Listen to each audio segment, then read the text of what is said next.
Wesh YouTube, on est de retour, directement. Ah, ça me tue de rire de voir ça. Euh, on a fait la lecture du Jumps de la semaine, qui était correcto correct. Les chapitres qui devaient être bons étaient bons, les chapitres qui devaient être mauvais étaient très mauvais. On a retrouvé un peu plus l'ordre logique par rapport à la semaine dernière qui était très décalé. Gibi gibi. On a légèrement un peu de React, on va lire un chapitre de Chainsaw Man.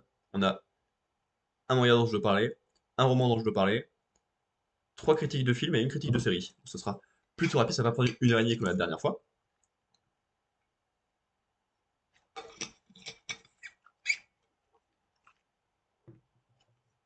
Putain, regardez comme c'est beau ça. C'est moi, avec la chaîne de live que je suis.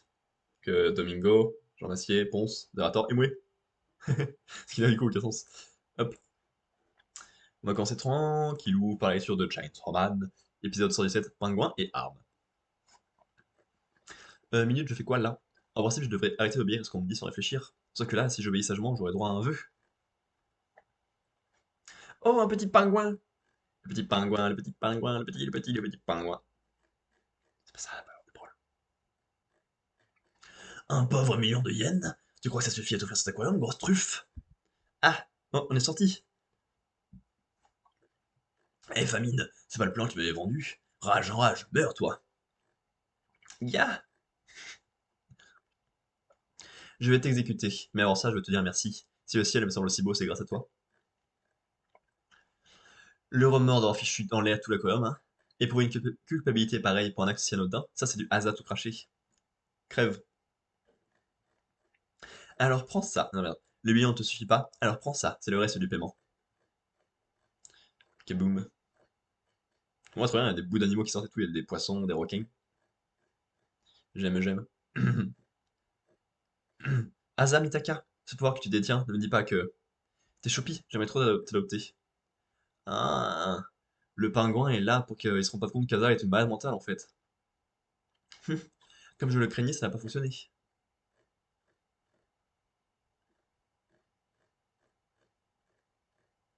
Merci de m'avoir accompagné. C'était horrible comme premier rendez-vous, non? Oh, vu que j'ai pu caresser un pingouin, pas tant que ça. Ah bon? Ouais. Dis, t'as promis de réaliser n'importe lequel de mes vœux, tu t'en souviens? Oui. Du coup, je veux que tu sortes avec moi encore une fois. Hein? En matière de rencard, je suis un expert comparé à toi, alors je vais t'apprendre comment faire pour que ce soit top. D'accord, tu m'apprendras. Pas trop d'un doute, ce sentiment aussi bien de l'amour. Que j'éprouve un peu d'affection pour un garçon pareil n'aurait jamais été possible. Si toi et moi ne partageons pas le même cerveau. Hein? Enfin, autant en profiter. Ça ne t'ennuie pas si on revient au point initial? Pardon? Katana spinal Denji. C'était très rapide. C'était même très rapide. Taxi.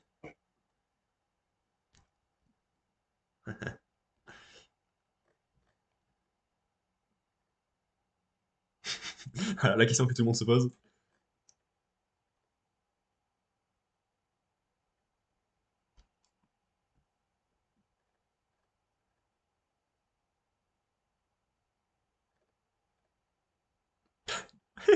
J'aime bien, j'aime bien, j'aime bien, j'aime bien, bravo.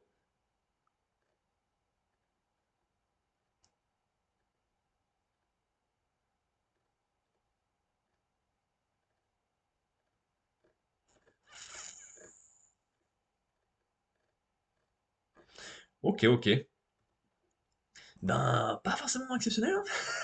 Sans vouloir être désagréable encore une fois avec Schleswig, on va dire que je m'acharne. Mais en fait, non, hein, c'était juste pas exceptionnel. Parce qu'au final, ils se sortent de l'aquarium qui aura duré donc 2-3 chapitres de manière bien tranquille en fait. Parce qu'elle dit au démon, hey, je te donne un million, il dit, ben c'est de la merde, et après il se fait tuer. Donc finalement, c'est un démon nul à chier.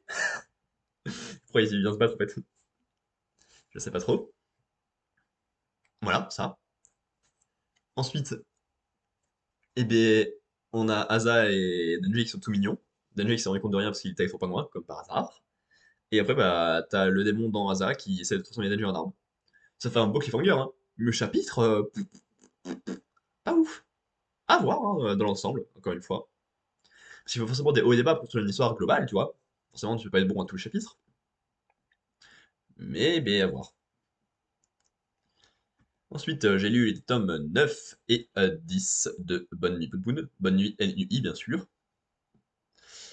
Encore prêté par un ami à l'escalade. On approche de la fin, parce que c'est tomes 9 et 10 sur 13. Donc voilà qu'on a bien avancé. J'étais pas spécialement à fond dedans. Je suis moins fan maintenant que Denji, j'allais dire, ouah, que Poun Poun est plus vieux. Quand bien même il a 20 ans, je crois, à la fin de ces deux volumes. C'est beaucoup concentré sur son amour d'enfance, parce qu'il la retrouve enfin et qu'il se passe quelques éléments avec elle. Il y a encore de très très bonnes recherches graphiques hein, sur le style de Poun Poun en lui-même. Il y a un moment que était jeune, il était totalement perdu, il était en forme de triangle parce qu'il ne correspondait plus à rien. Et là, il y a un moment où il est extrêmement sombre. Enfin, ça me tue de rire son évolution graphique. Parce que là, bah, il ressemble de moins en moins à un oiseau, il avait juste la tête à un moment, ensuite il était tout noir, ensuite il est plus ou moins normal et tout. Il y a plein de trucs très très cool. On a encore pas mal de sujets sur ce qu'il faut faire pour être un adulte accompli, sur comment faire pour donner un sens à sa vie, sur les relations amoureuses qui sont compliquées. Autant avec celle qu'il avait actuellement qu'avec celle qu'il aime depuis l'enfance. Sur le fait de se libérer d'un poids qu'on a depuis l'enfance, qui est pas forcément très simple à vivre. À côté de ça, t'as toujours la secte qui continue d'avancer petit à petit, avec des personnages qu'on connaît qui apparaissent dedans aussi. J'ai un peu de mal à voir où ça va avec ces volumes-là en fait. Et puis, quand bien même ils étaient mignons quand ils étaient enfants, maintenant à cet âge-là, c'est un peu plus dérangeant leur relation. Sauf que là, on va se retrouver, ça a commencé par euh, presque un viol, on va dire.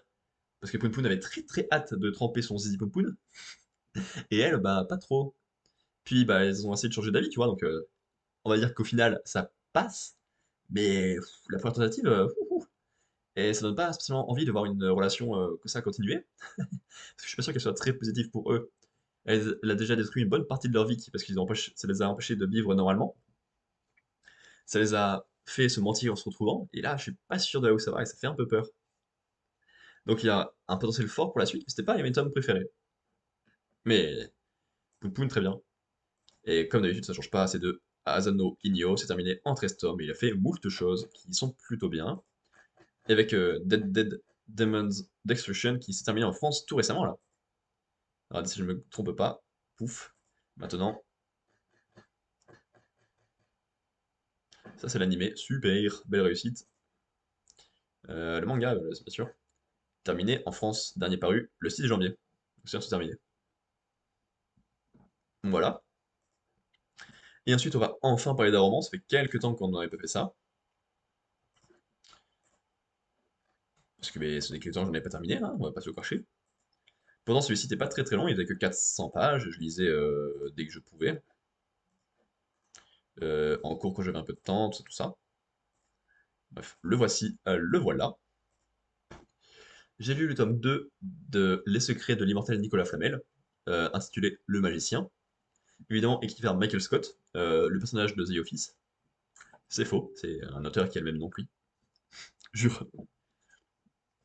Et en fait, c'est l'histoire de deux jumeaux qui se font remarquer par Nicolas Flamel et sa femme Pernelle Flamel, qui sont immortels, pas les jumeaux, hein, les Flamel, et qu'ils les prennent sur leur aile pour les éveiller à la magie élémentaire, parce qu'ils ont une aura puissante, surtout reliée l'un à l'autre, et qui, ben, ceci permettra de sauver le monde, ou de le détruire, en fonction de comment ça sera utilisé. Il y a des trucs intéressants sur le fait que Josh, donc le jumeau mâle, est un peu perdu entre le fait de devoir accepter tout ce que Nicolas Flamel dit et les belles paroles de l'ennemi, donc dit, qui s'appelle. Presque tout le roman là se passe en France.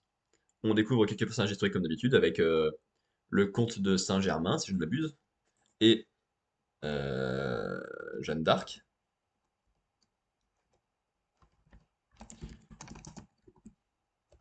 Alors, le comte de Saint-Germain qui est un aventurier, et Jeanne d'Arc. Il rencontre aussi euh, le dieu de la guerre, de toutes les langues, donc Mars Ultor actuellement. Et Mars Ultor d'apparaître dans ce roman.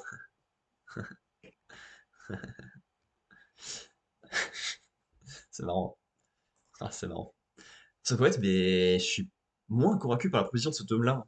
Il n'y a pas grand-chose qui avance. Franchement, si la fin du volume précédent s'était passé à peine mieux pour les méchants, qu'ils avaient réussi à un peu plus parler à Josh, le jumeau mâle, et ben on serait arrivé directement à la fin de ce volume-là en fait.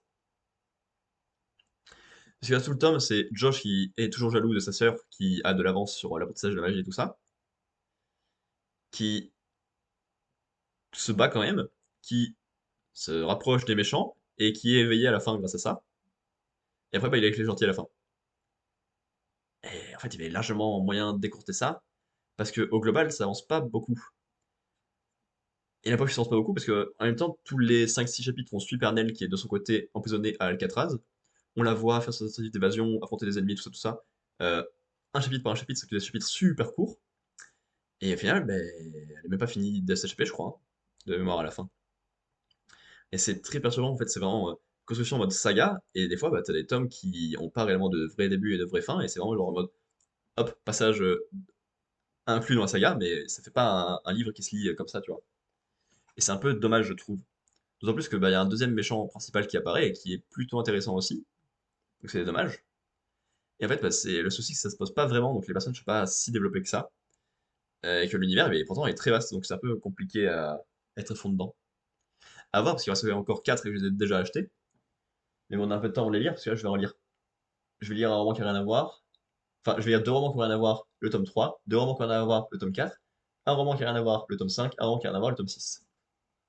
Donc, autant dire qu'on en a pour quelques temps, parce que ça fait 1, 2, 3, 4, 5, 6, 7, 8, 9, 10 romans avant d'arriver à la fin de la saga, donc on a peu de temps.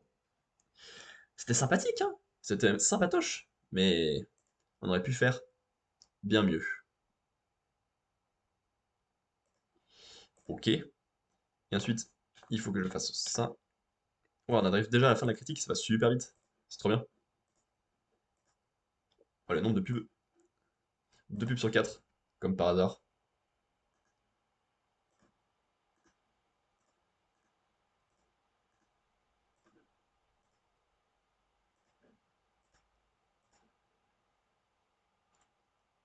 J'arrive, j'arrive.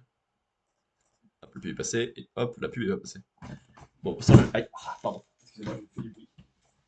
Je me suis coincé. Je me suis cogné le genou contre le bureau, et après je me suis coincé la main dans mon bureau. Putain, mais. Regardez, la violence avec laquelle je me suis coincé la main dans le bureau. C'est quand même con. C'est pas juste. Je voulais pas faire ça, moi, à la base. Bon, j'ai la peau qui marque beaucoup, hein, quand je fais les trucs. Ça marque beaucoup. Une fois, on a fait un petit peu ça sur les joues, après je vais jouer des traces violettes comme ça sur les joues. Donc, je sais que je marque beaucoup, mais quand même, à ce point-là, c'est inquiétant. J'ai dû quand même partir un peu fort. Donc, depuis la dernière fois, j'ai regardé 3 films, encore avec la même façon de faire. Donc, je vais sur Netflix, pas du tout. Je vais sur Canal+. Je note le nom de tous les films qui sont sortis récemment sur mon application que j'utilise, qui est donc Letterboxd. Et tous ceux qui sont dessus de 3 étoiles, donc strictement au-dessus de 3 étoiles, je les regarde. Donc ça peut être tout et n'importe quoi. C'est ça qui est bon.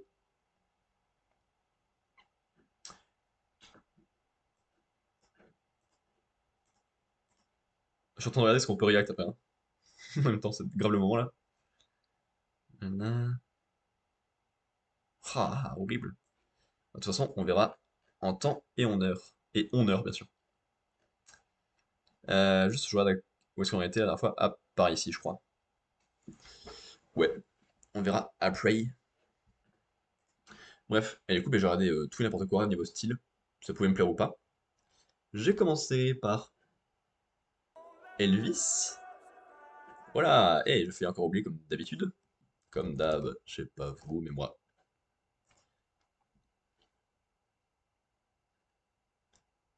La chanteuse Lyra, Lisa Marie Presley est morte. Oh! Oh, le timing! La fille unique de Elvis est morte. Haha. Yes, yes, yes. Il y a 11 heures. Haha. Timing. Elvis, sorti le 22 juin 2022 en salle, 2h39, biopic musical de Baz Luhrmann avec... la vie et l'œuvre musicale d'Elvis Presley à travers le prisme de ses rapports complexes avec son mystérieux manager, le colonel Tom Parker.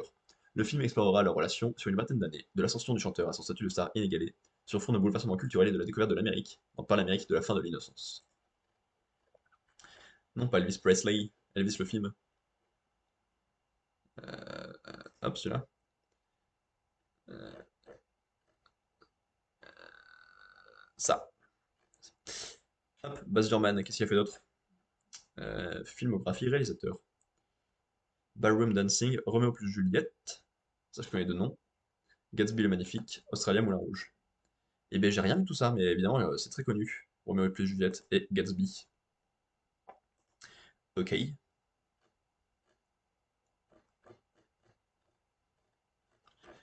Est-ce qu'il y a des éléments sur l'histoire, dans le fait qu'elle soit vraie ou pas?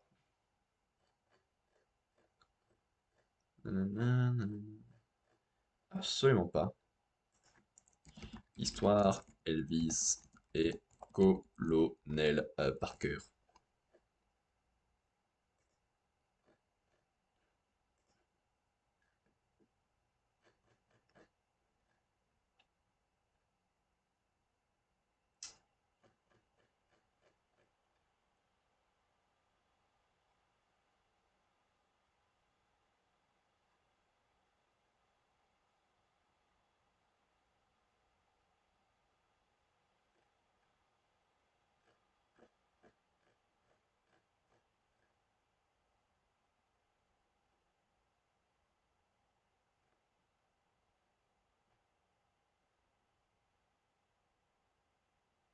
Ah ouais, ok, ça a l'air de suivre à peu près.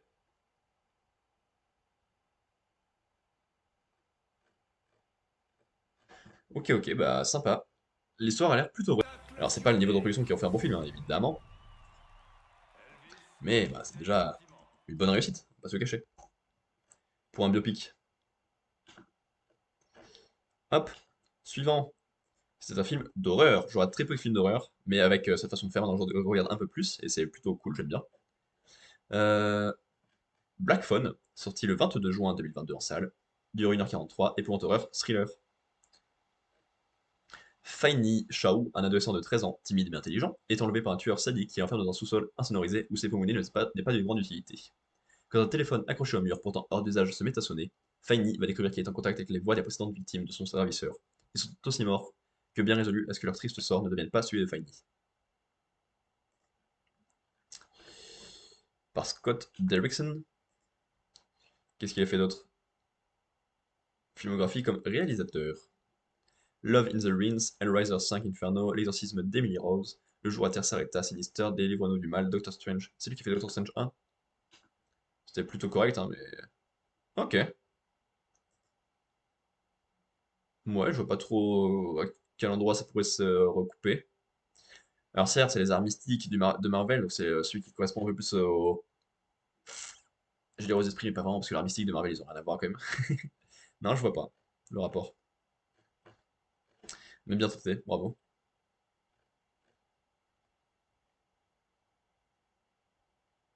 Donc à la base, il devait faire Doctor Strange 2, ouais.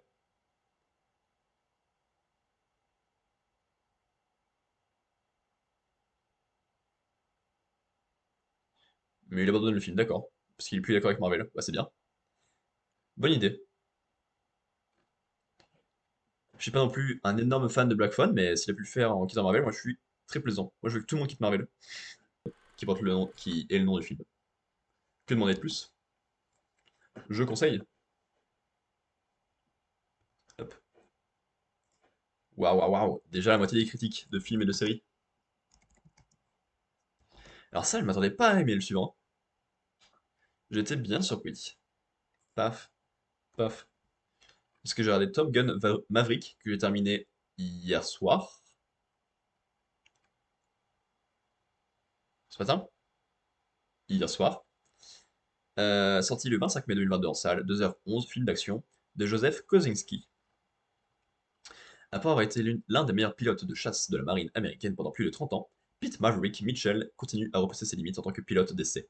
Il refuse de monter en grade car cela l'obligerait à renoncer à voler. Il est chargé de former un détachement de jeunes diplômés de l'école Top Gun pour une mission spéciale qu'aucun pilote n'aurait jamais imaginée. Lors de cette mission, Maverick rencontre le lieutenant Bradley Rooster Bradshaw, le fils de son défunt ami, le navigateur Nick Goose Bradshaw. Face à un avenir incertain, hanté par ses fantômes, Maverick va devoir affronter ses pires cauchemars au cours d'une mission qui exigera les plus grands des sacrifices. Joseph Kosinski. Long métrage. Ah ouais, il s'est bien amélioré en 12 ans. Parce qu'il a commencé par Trône l'héritage, que j'ai vu au cinéma avec des gens de la famille, avec qui je suis allé une seule fois au cinéma. C'était. Alors, le souvenir autour est plutôt sympathique, hein, parce que c'était un oncle et un cousin avec qui je suis pas allé souvent au cinéma. L'oncle, une seule fois celle-là, et le cousin, deux fois, pour voir ce film pas très ouf, et Mad Max Fury Road. L'écart est plutôt rigolo. On avait fait un petit quick avant, c'était très sympathique. Mais le film en lui-même est extrêmement moyen. La preuve de 50-50 sur ce film par Link the Sun, qui était jugé comme film moyen. Donc c'est la preuve ultime, c'est un film moyen. Oblivion que j'ai pas vu, Line of Fire que j'ai pas vu, ça que j'ai bien aimé de manière surprenante, et Spider-Head que j'ai pas vu.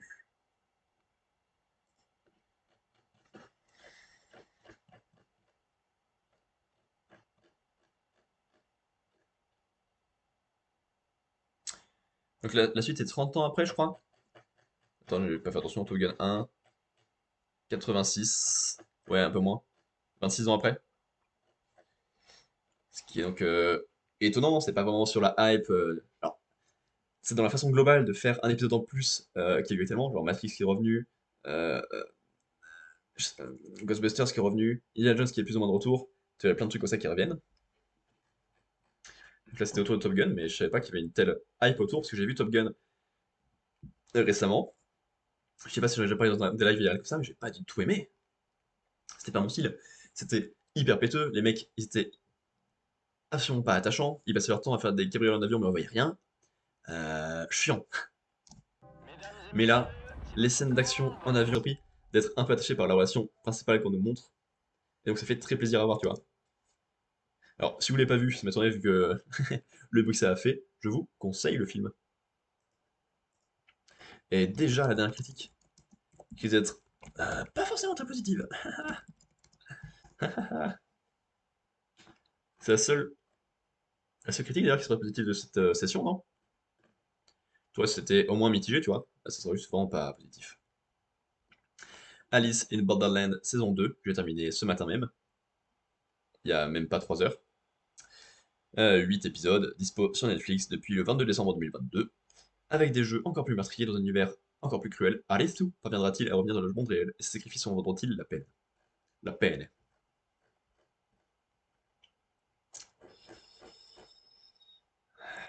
Si tu veux faire une question, ça fait Squid Game, Alice in Borderland saison 1, Alice in Borderland saison 2, malgré une conclusion qui marche très très bien. Voilà. Voilà pour les critiques du jour. On peut déjà passer au React. Paf, j'enfile mon casque, vous voyez toujours pas parce qu'il y a plein de lumière dans ma gueule. Je pense que le son va être très fort, ou alors j'ai pas le son. Quel suspense. J'avais le son à 2. Enfin, le son va être hyper fort. Hop, pardon. Sur Film Actu, on va voir ce qu'il y a à découvrir. Tout ça, j'avais vu depuis le dernier live. Ça aussi, je crois. Mon fiche. Je suis pas intrigué par ça. Avatar 2, You, Stars, Ant-Man et la Guêpe. Comment ça, il y a deux trucs? C'est les mêmes temps en plus. Annonce internationale, annonce VF. Oh, ok, tant pour moi, c'est pour ça. La Tour avec Attic, Astrid et Lily Save the World, Bo is Afraid. Ah, c'est Matrix, ça. Titanic, Ant-Man, Mon Crime, Shotgun Wedding. Sharper, moi que je me regarde dans Slime, Suzume et à la belle toile de Riyad. Je veux juste voir à quel point c'est une catastrophe.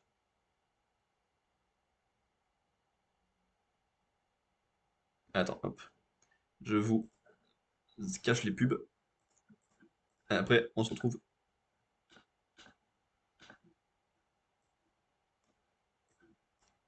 Merde.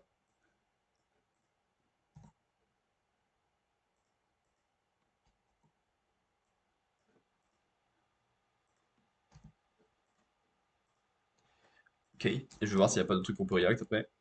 Je pense pas, mais ça vaut le coup de vérifier. Non.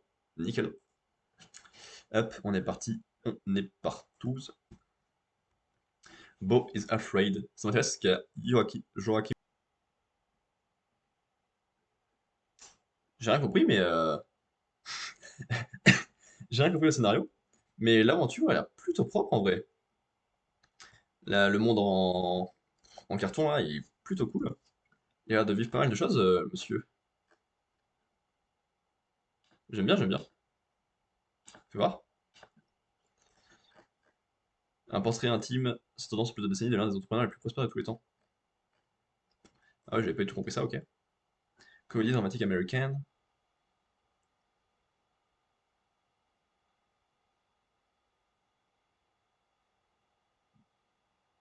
Ah ouais, pas mal, pas mal. Ça a l'air bien, bien, bien sympa. Il a fait Hérédité et Midsommar. Ah ouais, en plus c'est lui qui a fait ça. Alors je les ai pas vus ni l'un ni l'autre, mais les deux ont bonne presse. Oh, je vais aller voir. Je vais noter la date. Je vais noter la date. Allez, Beau is afraid. Hop, 21 avril aux États-Unis. Oui, oui. Et en France? Y a pas la date? Y a pas la date en France? Putain. Comment je le note? On n'a pas la date. Ah! Beau is afraid. Date de sortie France.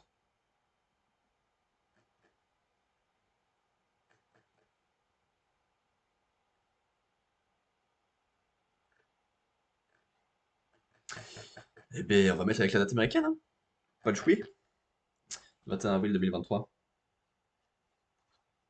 Ça a l'air de bien me plaire, donc hop, je vais le noter. Beau is. Voilà, comment j'ai écrit beau, je suis trop con. C'est pour ça que je trouvais pas. Is afraid. 21 avril. Ah oui, c'est pas un mercredi. Donc c'est peu de chance que ce soit ce jour-là.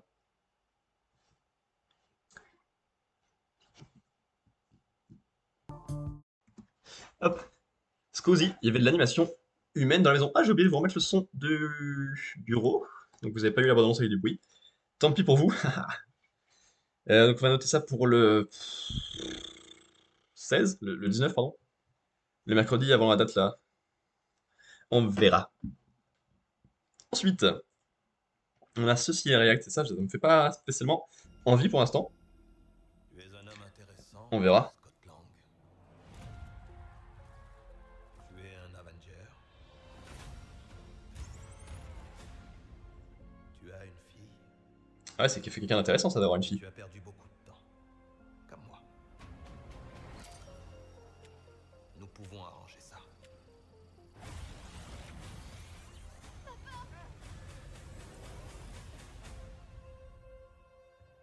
Qui êtes-vous? Je suis celui qui peut t'offrir la seule chose que tu désires. C'est-à-dire du temps. Mhm.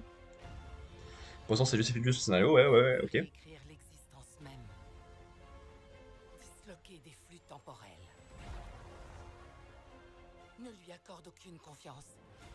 Peu importe qui il est. J'ai manqué trop de choses. Grâce à lui, on pourra avoir une seconde chance.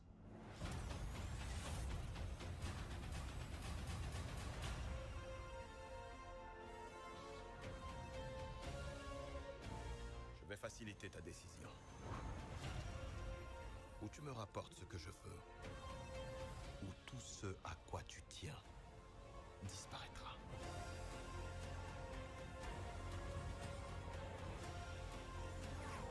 Oui, Kang Dynasty, bien sûr. Faute. À ta place, j'éviterai de regarder. On avait un accord.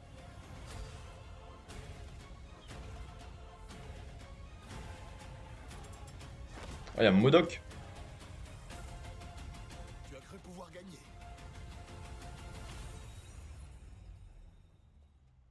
Pas besoin. Du moment qu'on perd tous les deux. Pardonne-moi, Cassie.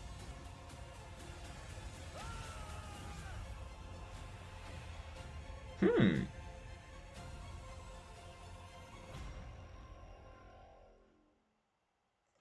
Et ben franchement, ça a l'air moins horrible que quelques trucs qu'on a eu récemment, hein, niveau Marvel. Oups, ça, j'ai été méchant.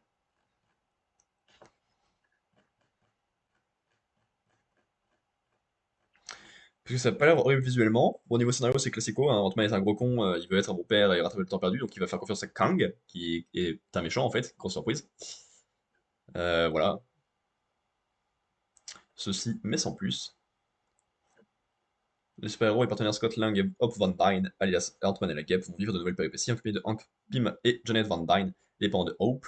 Le duo va explorer la dimension subatomique, interagir avec d'étranges nouvelles créatures et se lancer dans une odyssée qui les poussera au-delà des limites de ce qu'ils pensaient impossible. L'affiche est dégueulasse, comme d'habitude, avec Marvel.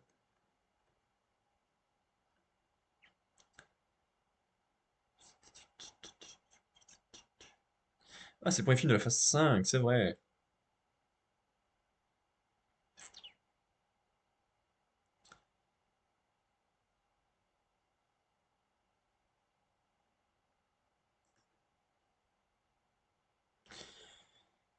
Ça me fait pas envie du tout.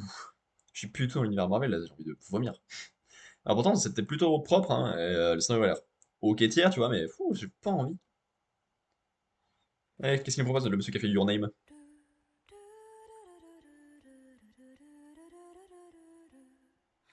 Makoto Shinkai. Suzume.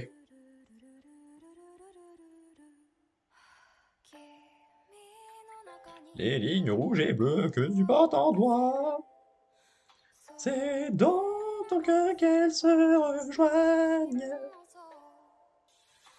D'une voix qui s'y porte même la tempête. Je façonne ces mots qui t'attendront un jour.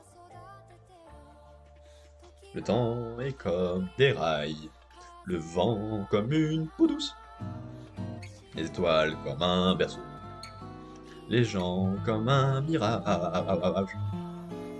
Et les larmes ne peuvent pas s'expliquer si facilement.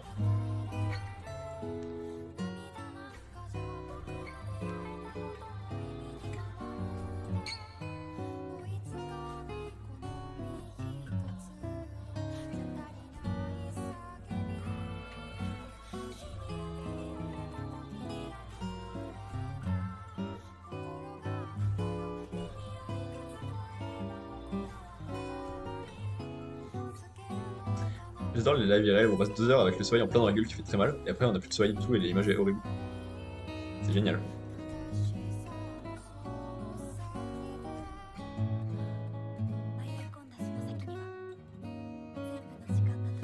Le 12 avril,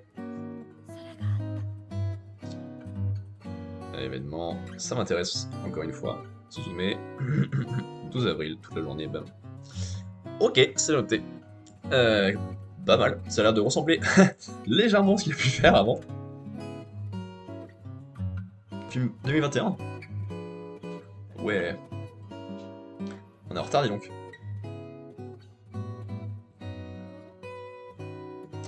C'est encore basé sur un manga, bien sûr.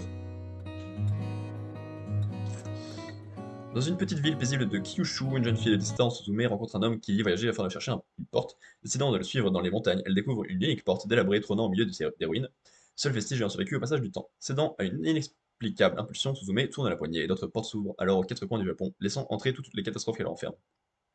L'homme est formel, toute porte ouverte doit être fermée. Là où elle s'est égarée se trouvent les étoiles, le crépuscule et l'aube. Une voûte céleste où tous les temps se confondent, guidée par des portes nimbées de mystère, Suzume entame un périple en vue de toutes les refermer. Ouais, oh ça a l'air bien. Le scénario transparaissait pas vraiment dans la bande-annonce, parce que c'est littéralement une chanson que j'espère, pas du tout gâché, en chantant par-dessus. Mais ouais, ça a l'air sympathique. Je suis intéressé. Et enfin, un truc qui va pas du tout m'intéresser, je voulais juste voir à quel point. Ah, ça a pas l'air très très bien. De 1, j'ai l'impression d'avoir déjà vu ça 40 fois, notamment parce que j'ai regardé pas mal de films français en ce moment, et ben, du coup, c'est quelque chose que j'ai l'impression d'avoir déjà vu. Et ensuite, je suis pas bien convaincu par les blagues qu'on a vues pour l'instant et par le jeu. Ah, c'est un biopic. C'est un biopic. Depuis son plus jeune âge, Yazid n'a qu'une passion, la pâtisserie. Élevé entre famille d'accueil et foyer, le jeune homme s'est forgé un caractère indomptable dès né à Paris. En passant par Monaco, il a tenté la vie de son rêve, travailler chez les plus grands chefs pâtissiers et devenir le meilleur. Yazid, pâtissier. Ah, c'est un vrai chef cuisinier, d'accord. Yazid Kemrain. Ok. Hop. Je passe vite teuf sur YouTube voir s'il n'y a pas des trucs qui sont en tendance qui m'intéressent, donc le React. Mais généralement, c'est pas le cas. Bon, sur la page d'accueil. Tac.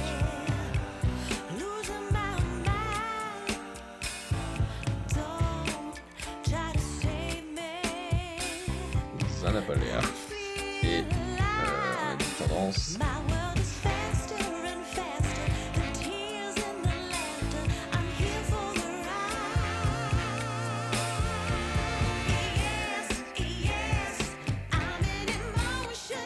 Pas de musique, mais de percussion, incroyable.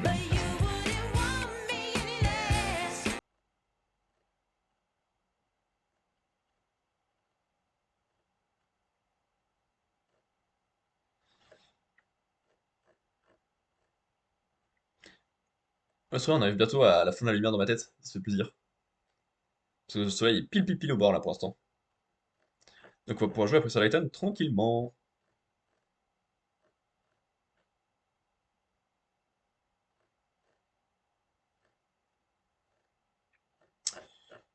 Tac. Tiens, il y en a des trucs là-dedans, mais non, rien d'intéressant à React. React. React. Take it easy. Ah, vite fait, si ça intéresse quelqu'un. Paf. Voilà les Pokémon qu'il me reste pour compléter mon Pokédex de Pokémon Écarlate. Il faudra qu'avec les codes mis en place par la communauté, je change pour avoir Rwagada, Roue de Feu, Hôte de Fer, Pomme de Fer, Tête de Fer, Mythe de Fer, Épine de Fer, Garde de Fer et Miraidon. Il faut que je trouve dans la nature Anchouat, Scorpion, Flotte-Mèche, Pelage Sablé, Shang-Jian, Bao-Jian, Dinglu, Yu-Yu et Rouge-et-Lune. Et que je fasse évoluer mon Chouette en Lampérois, mon Frissoni en Belle des Neiges, mon Scalproie en Scalpereur et mon Mordidor en Gros Mago. Et après, on est bon, il me reste 23, ça va le faire. Et il faudra aussi que je trouve quelqu'un pour jouer avec moi vite fait 2 secondes que je fasse évoluer mon super dauphin. Enfin, mon dauphin super dauphin. Voilà, hein, pour le react et tout ce que je vais dire niveau talk. On va prendre une mini pause jusqu'à 55 encore, je pense. Et après, on va jouer à Layton. Trop bien. YouTube, à demain pour Layton. Et Twitch, on se dit à dans quelques minutes. C'est ciao!